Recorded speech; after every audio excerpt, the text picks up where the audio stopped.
Bueno, teníamos allí un mensaje corto, pero con un mensaje fundamental para los niños y para los jóvenes. No ponerte del lado del acosador, el papel que tienen los compañeros de clase, el entorno, en frenar el acoso, en frenar la violencia escolar, en frenar el bullying. Pero lamentablemente no esto siempre pasa, hay muchas variables, esto es multifactorial. El abogado Carlos Trapani, coordinador de la SECODAP, nos estará acompañando en esta edición de Argumentos, especialista en derechos del niño.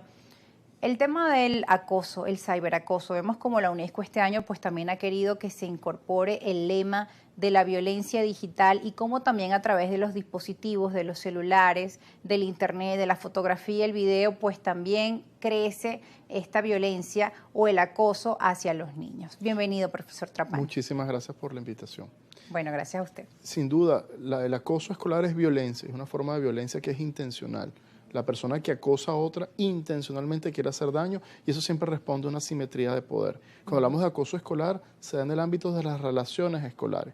Un adulto puede acosar a un niño, sin duda, pero no constituye acoso escolar. Entonces es importante delimitarlo porque si en la escuela todo es acoso, termina nada siendo acoso. Entonces es importante tener en cuenta que es una forma de violencia que hace daño, que sin duda interfiere con los procesos de aprendizaje, afecta el clima escolar y sin duda, es una representación de cómo se vulnera el derecho a la integridad física y psicológica de un niño. Es asimétrico, como me mencionabas, pero hay que diferenciarlo. Por ejemplo, en el salón de clase el joven siente que el profesor pues le dijo una serie de comentarios, que se sintió vejado.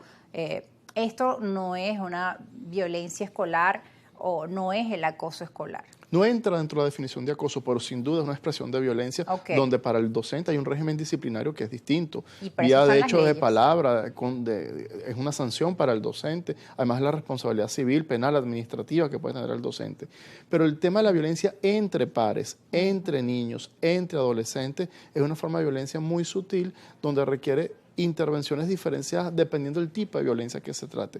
Por eso es que el acoso escolar es muy complejo, porque como tú bien dices, tiene un componente personal, educativo, familiar, comunitario, también como el adulto modela el comportamiento en el aula, pero son muchísimos factores, por eso requiere respuestas integrales y sostenidas. Porque es difícil, ¿no?, entender que un niño o un adolescente tenga conciencia que su comportamiento es violento y que le hace daño a otra persona. Lograr ese clip, lograr esa relación, es un proceso que lleva tiempo y requiere distintas intervenciones. Que comentaba con los compañeros antes de empezar este segmento, que antes en nuestra época escolar se hablaba del chalequeo, pero es hay que diferenciarlo, ¿no? Esto es algo sistemático de abuso contra una persona y además constante. Sí, pues en nuestra cultura el chalequeo es bien visto. De hecho, el que no chalequea te ven como raro, te ven como que no te adaptas al grupo social. Pero con los niños hay que hacer una distinción. Una cosa es reírme con los demás y otra muy distinta, reírme a costa de los demás.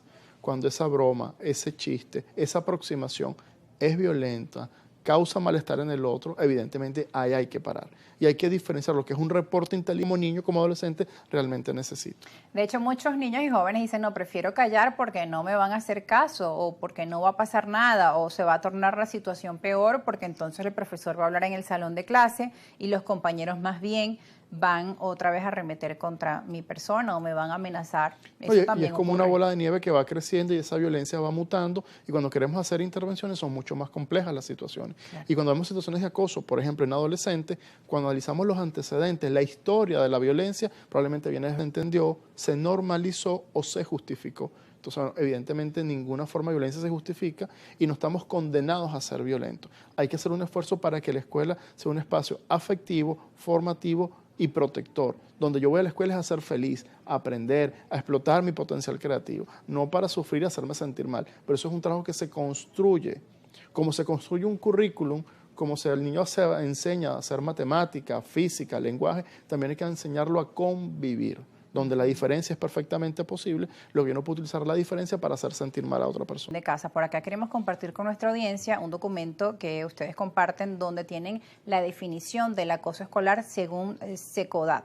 Aquí lo vamos a ver en el siguiente gráfico, una forma de violencia real, simbólica, no deseada, progresiva, intencional y reiterada, poder que se materializa entre niñas, niños o adolescentes en un sistema de relaciones y estructuras que existen dentro y fuera de los centros educativos, incluso a través de Internet. La agresión en el marco de este acoso escolar es favorecida o inhibida por el contexto social e institucional de los centros educativos y otros entornos de socialización. Bueno, uno se pregunta qué puede hacer el entorno escolar. Nos hablabas del tema de la información y de la prevención. ¿Qué pueden hacer los colegios? ¿Qué podemos hacer los padres en casa? Porque a veces estos temas, como lo mencionábamos, se atacan es una vez que se produce, pero la idea es prevenirlo, y para prevenirlo tenemos que tener esta información y de entender el daño que podemos hacer a otros, y lo hemos visto. Bueno, de hecho, una serie de Netflix muy famosa, ¿no? Adolescencia, por tocar este drama del acoso y de un desenlace fatal. Mira, yo creo que el primer paso es reconocer que hay problemas. O sea, yo como escuela tengo que reconocer que hay problemas de convivencia, que hay problemas de violencia, que hay problemas de acoso. La mejor escuela es la que está libre de violencia. Esa no es la mejor escuela. La mejor escuela es la que tiene problemas y lo sabe detectar a tiempo y abordar con calidad. Entonces tenemos que partir de un diagnóstico. ¿Qué pasa en nuestro clima escolar? ¿Dónde hay más problemas? ¿Quiénes son las mayores víctimas? ¿Son niños? ¿Son niñas? Son adolescentes hombres, mujeres, ¿dónde? En el recreo, en la salida, en las horas libres, en los cambios de turno. Entonces tenemos que poder caracterizar la violencia para darle dimensión, porque podemos generalizar o podemos subestimar un hecho violento. Creo que ese es el primer paso, reconocer que hay un problema, y siempre hablo de institucionalizar la protección. Es decir, prevención del acoso escolar y de otras expresiones de violencia que se dan en la escuela tiene que formar parte de la estrategia educativa del centro. Claro. No puede ser respuestas reactivas, coyunturales, o porque hay un caso que causa conmoción pública y en función de eso yo quiero dar un taller. O limitar la respuesta a un taller, a una charla. Perfecto el taller para sensibilizar, para movilizar, pero es el punto de partida de un proceso que la escuela tiene que asumir. Porque nosotros podemos ir a dar el taller, perfecto, pero nosotros nos vamos. La escuela sigue funcionando con sus propios actores. Entonces, bueno, ¿cómo generamos espacio? Participación, creo que es un tema importante, que los chicos puedan ser escuchados, a los jóvenes, sean escuchados, sean comprendidos, y no necesariamente yo como adulto tengo que estar de acuerdo con lo que dice el adolescente, pero bueno, tengo que abrir ese espacio de escucha, de empatía, y cómo convierto un conflicto en un momento educable. Ese yo creo que es el reto. Además, muchos países tienen como reto tener legislaciones que creen sanciones. Si bien hablabas de la prevención, pero bueno, también cuando hay claridad en que hay sanciones sobre los hechos que podemos cometer, pues también hay mayor alerta entre los niños y jóvenes para no incurrir en este tipo de violencia. Tenemos que ir a una pausa, pero al regreso seguiremos conversando con el coordinador de la SECODA, Carlos Trapani. No se aparte.